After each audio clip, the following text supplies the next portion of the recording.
Hi, I'm Shane, and here on TikTok, I talk about my high school years in exhaustive detail. In just a few days, we will be going back to the beginning of freshman year and starting our rewatch. But for now, this is your last This Week in 1990 bullet point update for the summer after senior year, and sadly, it's only 4 days in 1990 because on that fourth day is when I leave for school. So this is August 15th through August 18th, 1990.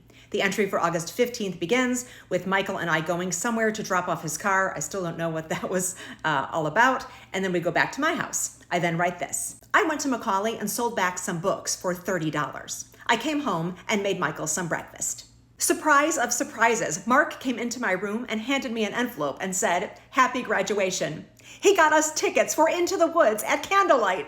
We go to the matinee that afternoon and have a great time. I had never seen the show, neither had he, and they had the two-dimensional Milky White that tipped over, which we thought was the funniest thing ever, and talked about it for many years. I think that was the first time I ever saw Sondheim live, which began a lifelong love of Sondheim for me. That night, Michael takes me to dinner at the Italian Village downtown, but before that, we stop at his house so he can get ready.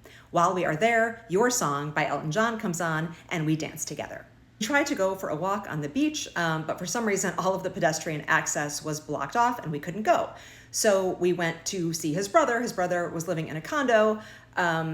If you are from Chicago, if you go all the way north on Lakeshore Drive and then you do that little left and then that first right at the light, and there's that row of condominium buildings that face the lake, that's where he lived on the 29th floor. His brother is there and we hang out with him for a while, and then we were able to get to our feet on the beach because we can go out the condo building on the side that faces east.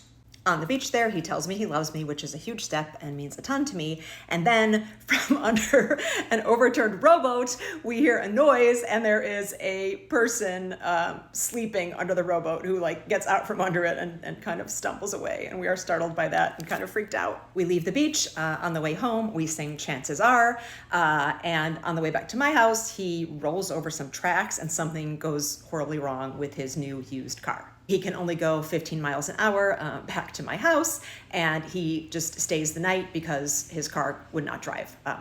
I stayed upstairs, he stayed downstairs. On August 16th, Michael calls my house at 8:30. He is back at his house. He had to pick up someone at the airport at 6 a.m., and I don't write it, but I presume he must have taken my car to do that because he comes back and we try to drive his car and it's completely busted. While we wait at my house for his car to get towed, Hannah stops by to say goodbye because she is leaving to go back to U of I for her sophomore year. Later, we drive to Michael's house and we go out for dinner with his extended family.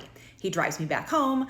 We get there at 2:30. He stays till 4:30 and declares that In My Life by the Beatles is our song. August 17th is my goodbye day.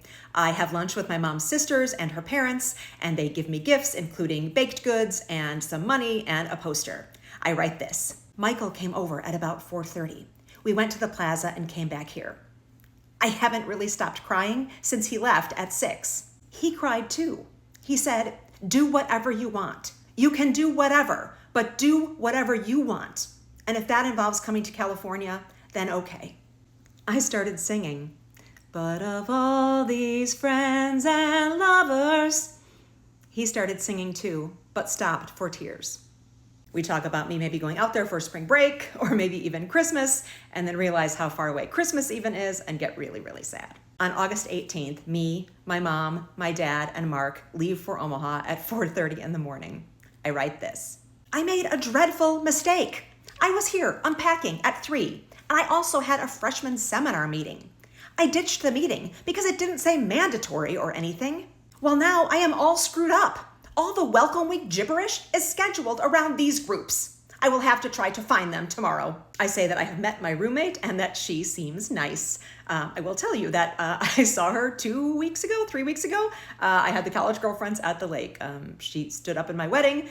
This is the day we actually met, and we have remained friends now for 35 years. And then this last tidbit that I'm going to read from the notebook is so 1990, I couldn't help but include it. So here's what I wrote. I miss Michael like anything. I can't believe I'm not going to see him for 4 months. He told me not to forget him. Ha! How could I? I am going to send my phone number home with my mom. I'll have her call him and give it to him so that he can call me. There we have it. Baby Shane is moving into her dorm and ready to start classes. And I'll see you all in just a few days, and we'll go right back to the beginning and start all over. Take care.